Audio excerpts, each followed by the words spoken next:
This episode is brought to you by Shopify.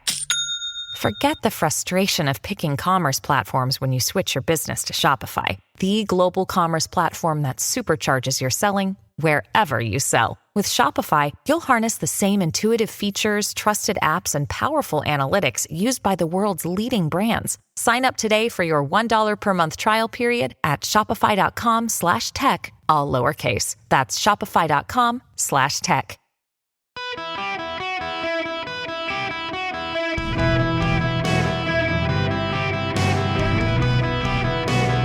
Welcome to the Eric Erickson Show podcast, Hour 1.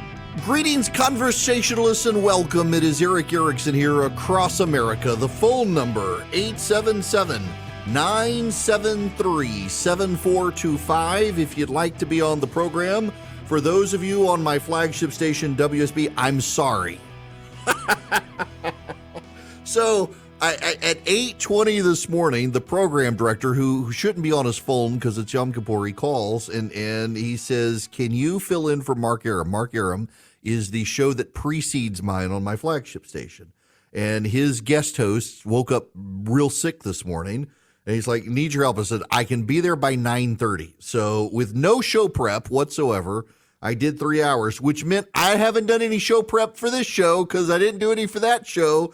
So you got 3 hours of who knows what I'm going to talk about. It'll be a show of mystery and intrigue. But I'll also take your phone calls, 877-973-7425. I do know what I got to begin with, though. The Washington Post ABC poll. It has Donald Trump beating Joe Biden by 10 points. Rick Klein at ABC breaks it down. Yeah, Martha, these numbers are simply staggering for the sitting president. 44% of people in this poll say they are not as well off as they were at the start of the Biden administration 2.5 years ago. Those are the worst numbers that we've seen in our ABC News Washington Post polling. It's a question we've been asking going back to the Reagan administration. And when you dive into the big questions around the economy, we know President Biden has been out there trying to make the case. Unemployment is low. He's been talking about how inflation has been easing, but people aren't buying it. You covered some of the reasons why. Gas prices, food prices, grocery prices, and the like. Right now, on the big picture on the economy, 74% of the country, that's about 3/4 of Americans, who say the economy is either not so good or downright poor. Oh, that's not good. Here's Martha Raddatz talking about the bottom line number of Trump beating Biden by 10 points. Let's go back to that poll. Trump with a 9-point lead over President Biden in that poll, and whatever caveats, whether that is an outlier, that's a tough one to spin. It's a tough one to spin, Martha, but I don't believe Democrats should be sitting in a panic room. I think they should be out there in the streets like they've been all year long. Look, after all, Democrats have won in places like New Hampshire, a district that Donald Trump carried. This Democrat won by 6 points. Democrats won down in Jacksonville, Florida. Democrats have won in Wisconsin. Democrats also with the ballot measure in Ohio. So don't go into the panic room just yet. Get out there, make your case to the American people. Look, the American people are angry. In fact, there's an angry emoji all over the country. They're angry because of electric. Their gas bill has come due. Their electric bill has come due. Their rent's due. And they don't feel it in their pocket. So get back to the kitchen table and start talking to the American people. But that's exactly it. They are talking to the American people. You heard Pete Buttigieg, too. They are talking, and yet it is those pocketbook issues. The message may be out there, but they're not feeling it. Well, yeah, 13 million jobs created, lower prescription drug prices. You hear all of this great news, and then you go into the grocery store and you're still in the aisle where they sell the vegetables and the fruit. You haven't even turned around to the meat, and already you've spent $70. They're not feeling it. Yeah, you can say a lot, as James Brown would say, talking loud and saying nothing. But at the end of the day, there's more than enough time to turn all of this bad weather around and go out there and make your case to the American people. God bless Donna Brazile for trying to spin that. The problem is that these problems didn't exist when Donald Trump was president, and now it's Joe Biden who is responsible for all of this stuff. Sarah Isgur on CNN. The economy's been getting better, and Joe Biden's numbers have been getting worse. That tells you something about what the American people are trying to tell these pollsters. Set aside the individual questions. The Democrats Democratic Party, though, has a really serious problem, which is there's no one on the bench. You know, you look more in that poll. Do you want Harris to be the nominee? No. Do you want Buttigieg? No. Someone else got 20%. The Democrats have had a historically weak bench for the last 10 plus years. It's because everyone's Joe Biden's age. So there's no one to replace Biden on the ticket. And so they're stuck with him a little bit. And his numbers keep going down and his appearances keep getting worse. Now, look, I got to tell you, as someone who's done polling for campaigns and ran campaigns, I agree with the Washington Post and ABC News. Their poll is an outlier. And it doesn't take a lot of thinking if you're not in the cult of personality to understand this. Donald Trump has never, ever in history polled more than a few points higher than Joe Biden. To say suddenly he's polling 10 points ahead is an anomaly. It suggests an outlier. What's notable with the polling is that even the Washington Post and ABC News are dismissing it, but how are they treating it? Now, why is it an outlier and how do those come about? The ABC News Washington Post poll, it's not malicious, it's incompetence. Everybody always wants to assume some sinister motive when it's actually incompetence. ABC Washington Post made a conscious effort to weight their polling differently and to not make adjustments based on the voter model. How many Democrats, how many Republicans, and things like that. And so their poll is different from everyone else. And they've got a pretty good track record, but it's probably not there's a 10-point lead for Donald Trump, but he's probably ahead. Here's the reality, though. The way they're treating this poll, in addition to dismissing their own poll, which makes you wonder, why do they even trot it out? They're also using it to say, we probably need someone other than Joe Biden. Joe Biden's got problems. Joe Biden can lose. To the media's credit and to ABC and Washington Post credit, however bad this poll is, they're pointing out it's probably an outlier, but they're also beginning to talk about the reality. Joe Biden is deeply unpopular.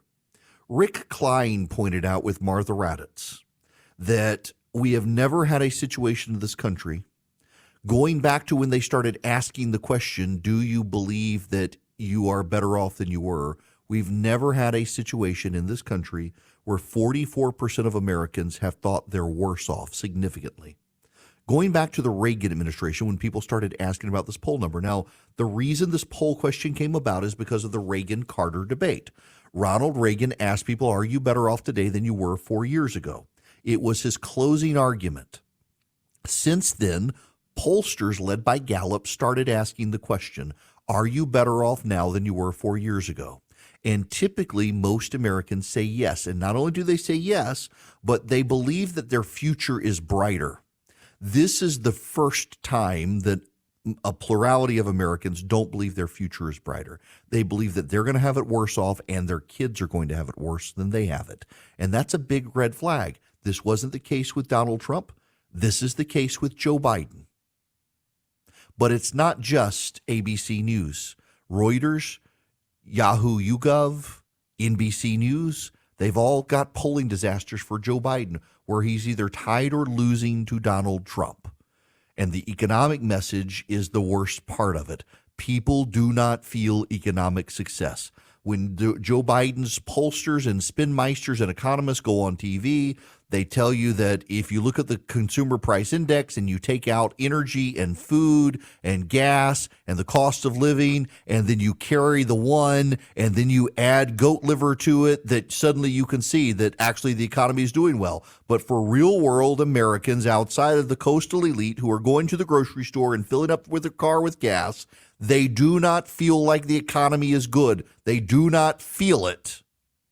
And that's translated into the terrible poll numbers. And the Democrats are doing their best to spin it. Look, here's something. I put this on Twitter. I've lived the environment where it was an environment that sucked for the GOP.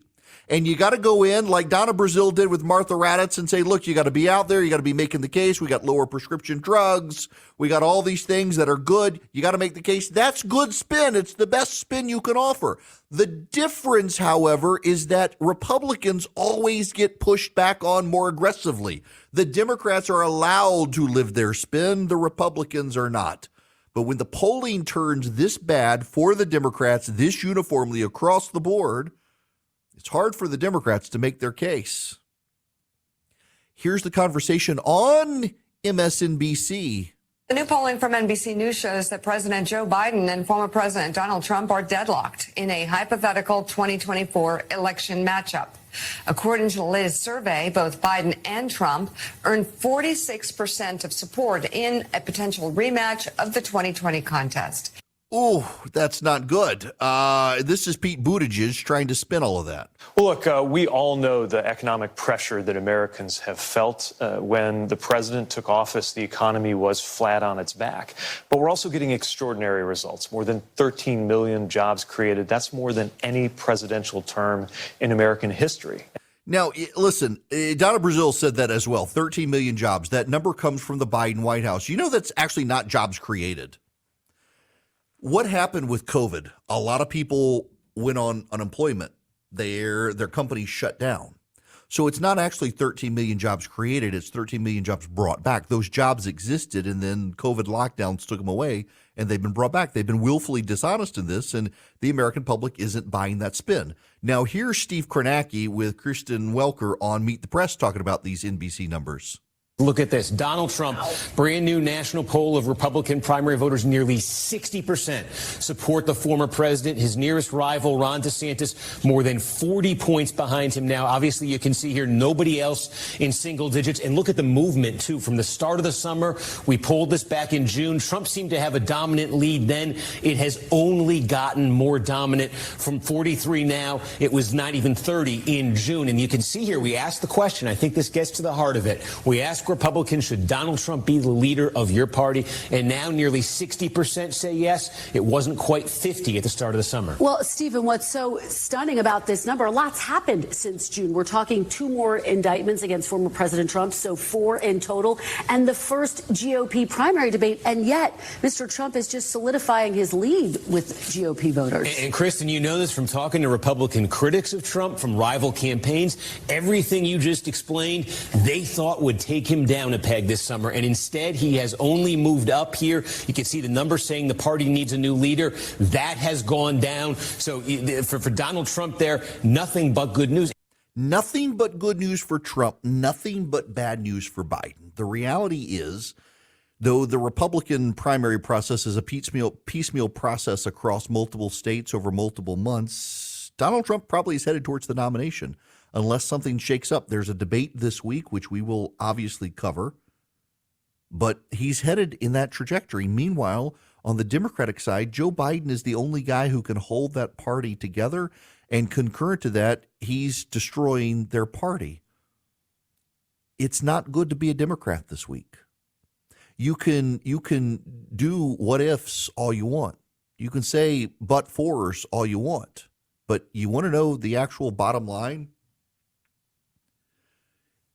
In the NBC News poll, get this, in the NBC News poll, more Americans are concerned about Joe Biden's age than are concerned about Donald Trump's indictments. 2/3 of the American public are concerned about Donald Trump's 4 indictments, but 3/4 of the American voting public are concerned about Joe Biden's age. And they don't like Kamala Harris as his replacement. Democrats, you can say Donald Trump's a 4-time indicted man who led an insurrection, but you're running a geriatric dementia patient, and Americans would rather have a would-be felon than a geriatric dementia patient who doesn't know where he is or how to govern. That's a pretty damning indictment on you guys, that more Americans are concerned about Biden than Trump, and you people are sticking with Joe Biden. It also kind of makes me laugh, given the arrogance of the Democrats these days, when they're so raised nose about Donald Trump and the Democrat or the Republicans and any other Republican candidate, and how all the Republicans are unfit election deniers, and the public's more concerned about their geriatric dementia patient. I run a small business. You may not realize this radio show is small business. I've got employees. I got management headaches, hirings of employees. Thankfully, no firings. But you got to deal with the management burden sometimes. If you're a small business owner, you probably deal with those headaches as well. And sometimes I've realized it's better to outsource to an HR department so you don't have to be the bad guy. Your employees can like you, and you want to deal with an HR department that your employees can like for the most part when they need HR assistance. And You got to think about these things as a small business owner. Let's say somebody isn't showing up when they're supposed to. You don't want to have to be the confrontational bad guy. That's where Bambi comes in. Or an employee reports a serious issue like sexual harassment, and you're not even sure if you got a documented policy. Bambi can take care of those things. With Bambi, you get access to a dedicated HR manager starting at just $99 a month. They're available by phone, by email, real-time chat, so you can do onboardings and terminations that run smoothly. Your team members help coaching for peak performance. Your business stays compliant with changing HR regulations, and they always change. Y'all, Bambi's dedicated HR managers are U.S.-based individuals who are dedicated to your business. So they seem like they're on your team, not just somebody from a different company, but actually on your team with the personal touches you want.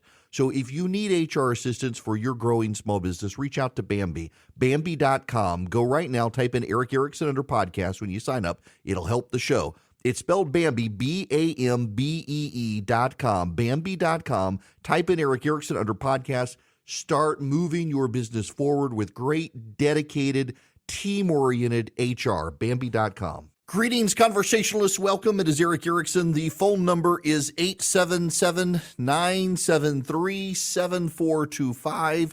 Should you wish to be on the program. Yes. I got to give credit. Margaret Brennan on CBS's Face the Nation asked the hardball question to Alexandria Ocasio-Cortez. One of the things that's happening in the auto industry, as you know, is this market shift and transition to electric vehicles.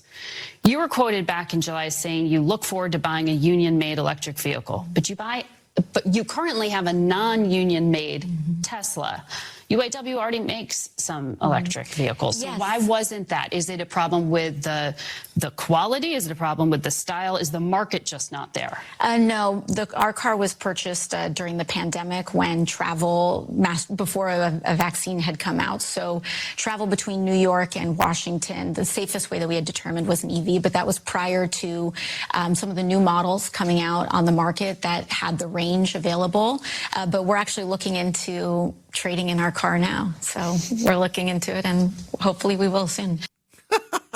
Hopefully we will soon. That's some next level spin there by AOC. Oh, we bought it during the pandemic, so we had to get a Tesla. You didn't have to get a Tesla, and there were electric vehicles from other companies available. Let's just be honest here. Tesla is the best electric vehicle because of its supercharging network. It's got the technology down. It's not a perfect vehicle.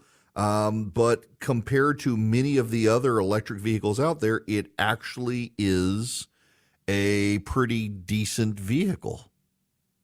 It's got problems, but it's got a supercharging network that gets you from Key West to Seattle that other car networks don't have. But she was fine with the Tesla. She was fine with the Tesla. She didn't try to find a union made when she could have. By the way, Joe Biden is going to make history. Joe Biden is going to go be on the picket lines with the UAW. First time in American history that a sitting president of the United States has joined picket lines. The problem here is that as the UAW strike slows down the American economy and heads us closer to recession, it's just another angle on Bidenomics that looks bad. Joe Biden having to deal with this, he could be directly blamed, his policies, the emboldening of the UAW and the like. It's everything the man does just highlights how broken his economy is, including standing on the picket lines with the UAW. Now, the cell phone industry, kind of monopolistic and broken. The hassles I had with my other cell phone company make me glad I got a backup with Patriot Mobile, and you can take your existing cell phone service to Patriot Mobile. All you got to do is go to patriotmobile.com/Eric, patriotmobile.com/ERICK. You can move your cell phone business to Patriot Mobile, and you get guaranteed great service using the same cell towers you're probably already using, and then you help them grow their profits, and they fund the conservative movement with those profits. They were designed that way. They're the only truly Christian conservative cell phone company in the country that was designed to grow the fundraising of the conservative movement. You can call them if you don't want to do it online. You go to 972-PATRIOT. That's the phone number, 972-PATRIOT. Tell them I sent you. You get free activation with my name at patriotmobile.com/Eric or 972-PATRIOT. They have 100% U.S.-based customer service. They've got great discounts for veterans, first responders, NRA members, teachers. And then as their profits grow, they're giving to the conservative causes you care about, from the pro-life movement, Second Amendment, to conservative parents fighting woke school board members. PatriotMobile.com/Eric or 972-PATRIOT. Give them a call today. Move your business to them. The phone number, if you want to be on the program today, 877-973-7425. Delighted to have you with me. As always, text ERIC, E-R-I-C-K, to 33777 to get all the show notes. Follow me around social media, get the live stream, the podcast. All that stuff is there. You just get back a big text message with all of that. Now, we got to talk about Joe Cool.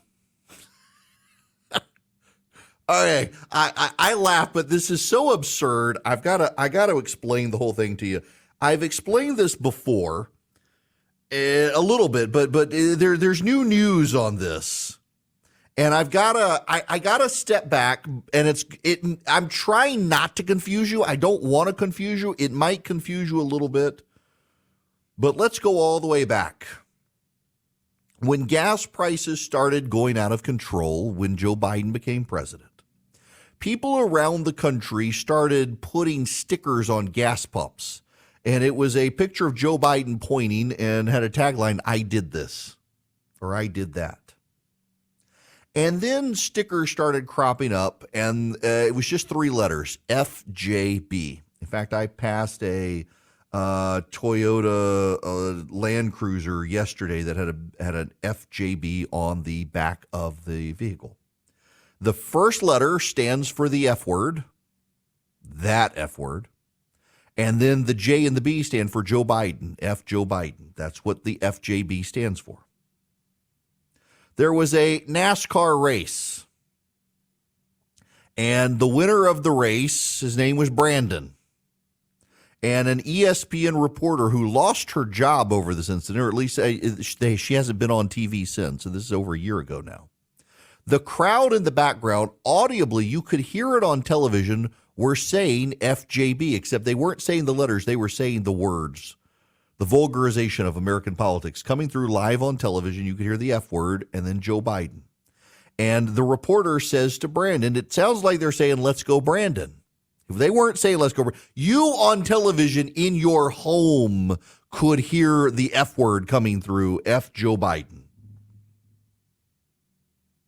And poor old Brandon was a little bit perplexed. The odd thing is, my buddy Doug Turnbull pointed out, the reporter who did the interview is now out of off ESPN, has not made an appearance on ESPN since that embarrassing incident, and now the NASCAR driver's out of NASCAR.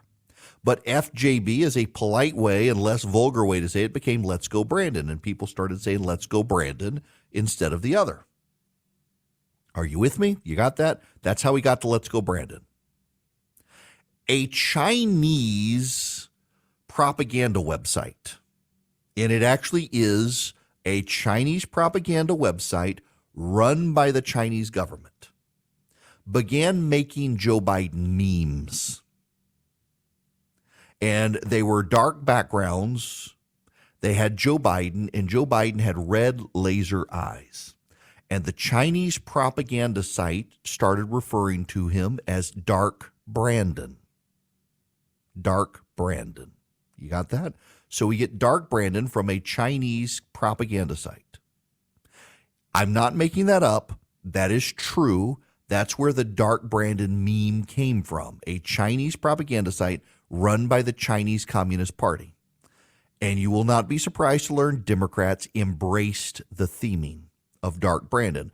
Dark backgrounds with red laser eyes for Joe Biden. And in fact, if you will recall Joe Biden's speech last year at Independence Hall in Philadelphia, where he was attacking the Republicans as being anti-democratic, the Democrats explicitly staged it to reflect the Dark Brandon meme that came from the Chinese Communist Party propaganda website. The lighting was red, there were Marines, and it was Joe Biden giving an angry speech. And the Democrats totally embraced Dark Brandon as a winner. that the Republicans tried to do Let's Go Brandon. The Democrats turned it on its head. They made it Dark Brandon, and Dark Brandon wound up winning the 2022 elections. It all sounds a little absurd, doesn't it? It sounds a little too hyper online, doesn't it? It is. It's people with too much time on their hands who spend too much time on Twitter. That's how all of this came about. But then something else started happening. My buddy John Hassan pointed this out at townhall.com. John was the first person to note this back in August, that Joe Biden's allies have started photoshopping pictures of Joe Biden. The effort appears to be a months-long campaign to sway the 68% of voters who think Joe Biden is too old for a second term. By the way, that 68 number, he wrote this in August, it's now 75% of voters think Joe Biden is too old. Since Biden launched his reelection campaign on April 25th, White House allies have shared the same 4 digitally altered photos of Biden repeatedly without acknowledging that the photos have been edited. One edited photo even retained its original Getty Images watermark, adding to supposed authenticity. In each case, Democrat influencers contrast the images with unflattering pictures of Trump, arguing that the comparison proves Biden is not only fit for office, but also more fit than Donald Trump. The posts have been amplified by A-list Democrats, including Malcolm Nance, John Cooper, former White House Chief of Staff Ron Klain. The most widespread photo on July 8th, when Democrat strategist Chris Jackson tweeted a picture of Biden vacationing in Delaware, contrasted with a picture of Trump golfing.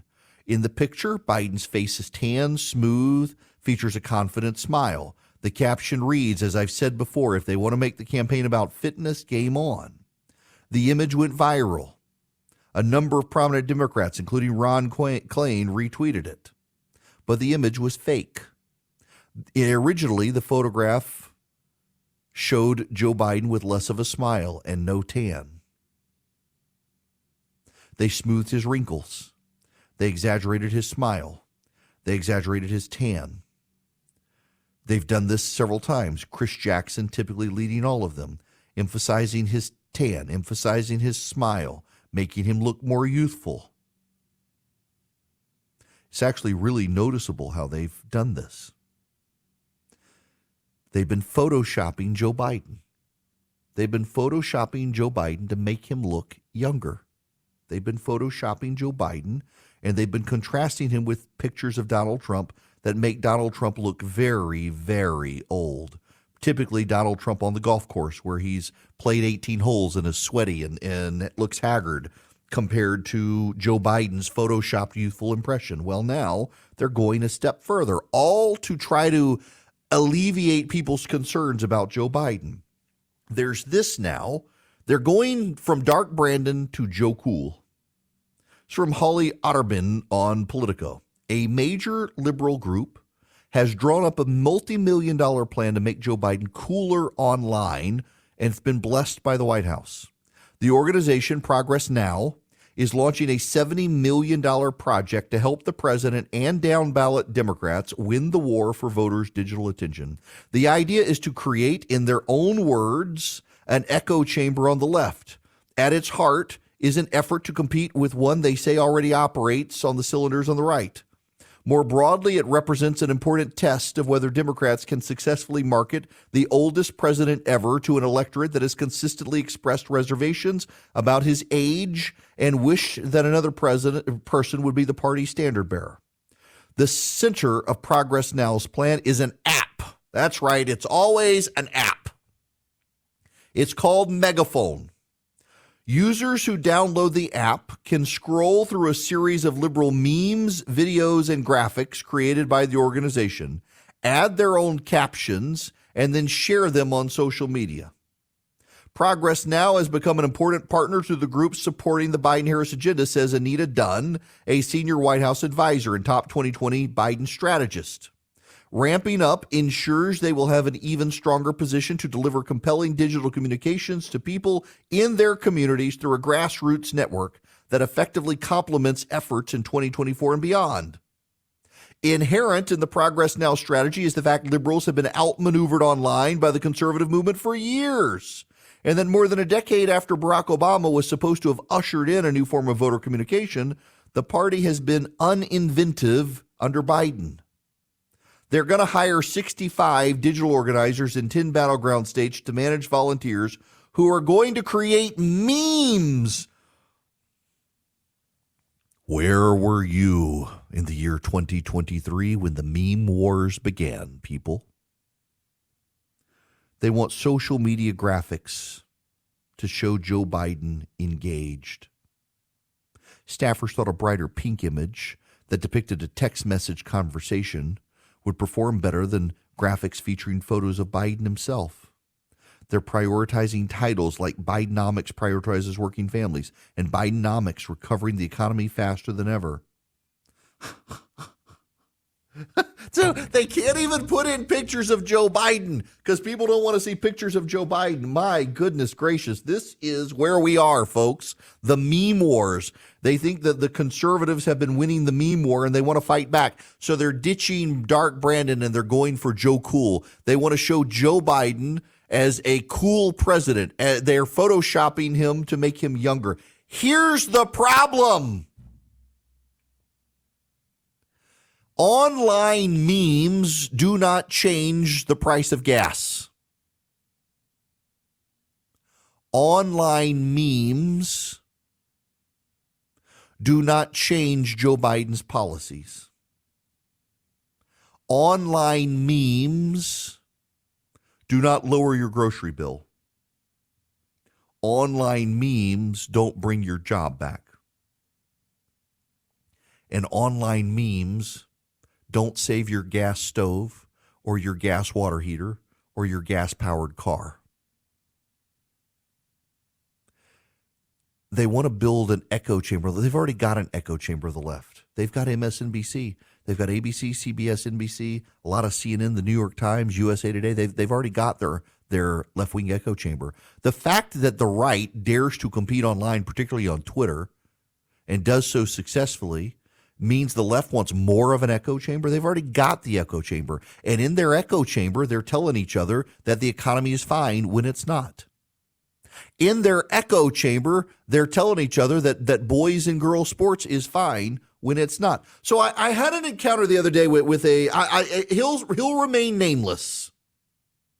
A prominent person at CNN. I wrote a piece about Fox News and Rupert Murdoch and how so much of the media is preening against Rupert Murdoch and Fox News when Fox News has been kicking their butts for decades. And he took issue with some of what I was saying. But I told him, concurrent to all of that, and what he found merit in, was that Fox News for years spent a lot of time focusing on the concerns of America River Valleys. You go on CNN, you're more likely to find that the boy in girl sports is the hero and the girls who complain are the bad guys.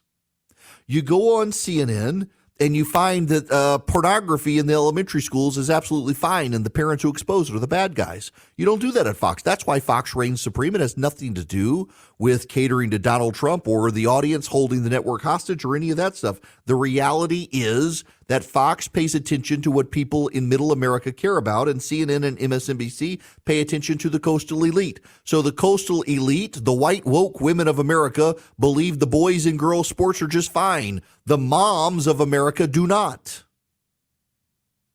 And that dichotomy has spread across the media. That dichotomy has shown people that these networks are part of a liberal echo chamber. And the reality is that people are tuning them out. To just create an online echo chamber of the left for memes is not going to win the Democrats the upcoming political war. It's not going to do it. They can't Photoshop Joe Biden because as much as they try to Photoshop him, Joe Biden's still the man who gets lost in the English language and can't find his way off a stage. And it's Joe Biden who keeps wrecking the economy with his policies that he claims are fixing the economy. Memes can't fix that level of incompetence and malignancy within the White House.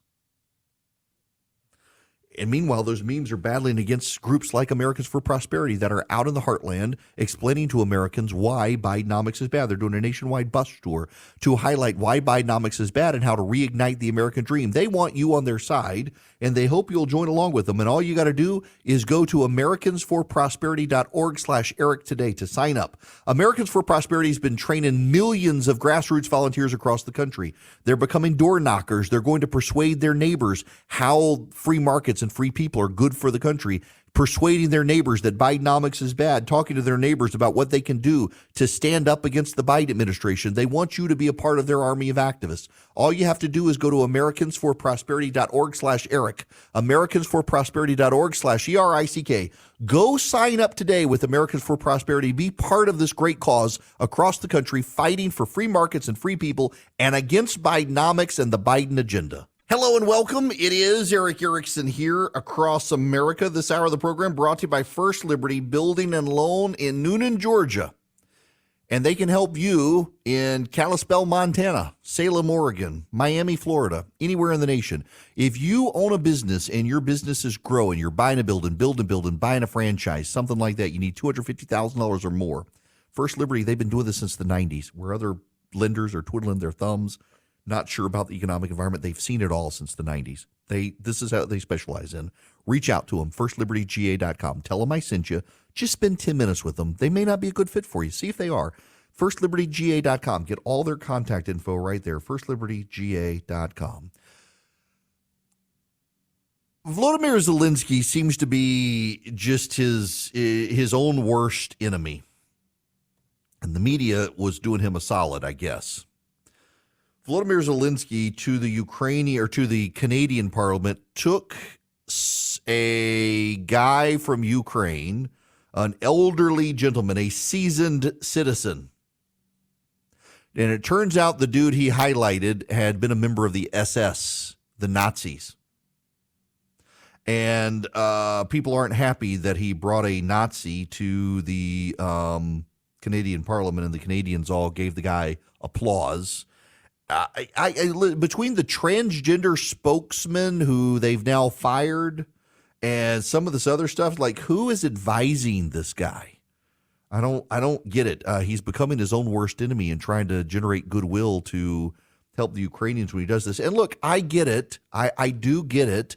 It's like George Soros. I don't beat up on George Soros for being a Nazi because I do know the whole facts of the story there, being a young kid and being forced into doing things by the Nazis and given no choice or die. I'm the history of World War II and the Nazis. It's a bunch of evil and people who are dragged into it against their will. I don't know the particulars of this guy other than he served in the SS, and you shouldn't be highlighting a guy like that at all in any way, shape, or form. And yet the Ukrainians did. And I get as well, Zelensky's Jewish. It's not like he's a big fan of the Nazis. So I get that too.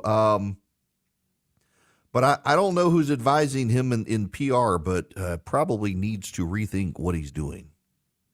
Good grief. All right. When we come back, I'll take your phone calls, 877-973-7425.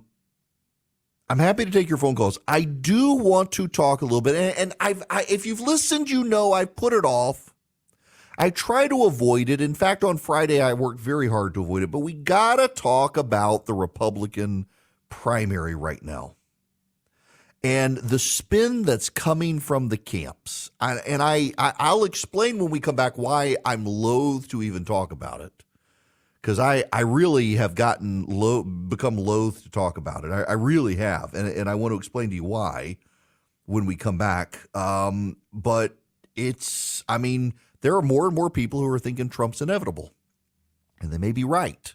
There is some underlying data that we should examine. And the spin from all the campaigns, when we come back, I'll take your phone calls as well. 877-973-7425. It is Eric Erickson, and it's the Eric Erickson Show. Hello, it is Ryan, and we could all use an extra bright spot in our day, couldn't we? Just to make up for things like sitting in traffic, doing the dishes, counting your steps, you know, all the mundane stuff. That is why I'm such a big fan of Chumba Casino. Chumba Casino has all your favorite social casino-style games that you can play for free anytime, anywhere with daily bonuses. That should brighten your day a little. Actually, a lot. So sign up now at ChumbaCasino.com. That's ChumbaCasino.com. No purchase necessary. VGW Group. Void where prohibited by law. See terms and conditions. 18+.